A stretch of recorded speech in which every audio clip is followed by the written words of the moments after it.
Now we want to get to a WLWT News 5 investigation. The recent shooting death of United Healthcare CEO highlighting a national problem, and we're talking about ghost guns. Investigators say the suspect in that crime used one of those. The issue is that ghost guns are very hard to track to a specific person, and they could be printed in a matter of just hours, believe it or not. WLWT News 5's Brian Hamrick on the story. He's live for us right now. Brian, printing guns, a new concept for a lot of people. Yeah, Mike, just a few years ago, really, this would have been thought of as science fiction. Now the reality is hitting the national spotlight with this shooting of the CEO. It's a problem they've seen here across the country, these ghost guns that don't even need a serial number.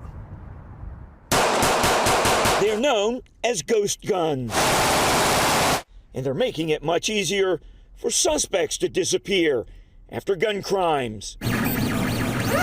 Technology now makes it possible for guns to be printed like pages from a copier, with 3D printing available for less than a couple of $100s. What's the advantage of 3D printing a gun?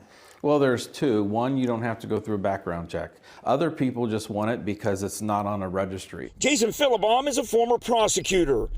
Typically speaking, the ones that are looking to print guns are ones that maybe not be able to possess it or have some other reason why they want a gun without a serial number. The issue is being highlighted with the shooting death of the United Healthcare CEO in New York. Police say the suspect used a ghost gun. The ATF says the number of ghost guns used in crimes increased from 2017 to 2022, 1,000%.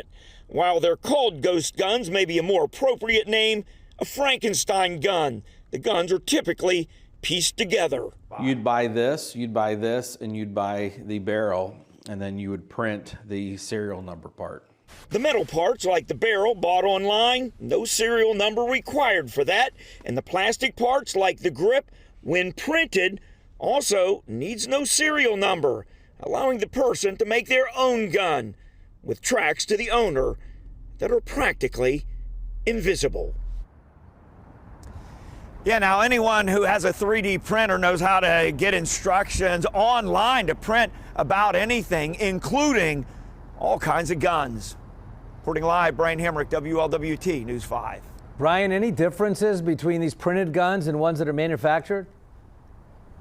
Yeah, well, gun owners say there is a difference. These printed guns, they really are tricky. There are a lot of parts that have to fit together exactly, and some people say they are very easy to jam. In fact, there are a lot of people that believe, if you look at that video close enough, they believe the gun that this shooter in New York used actually jammed. They believe you can actually see him trying to unjam the gun in some of that video. So they're not a perfect solution, but some people like them for one reason or another.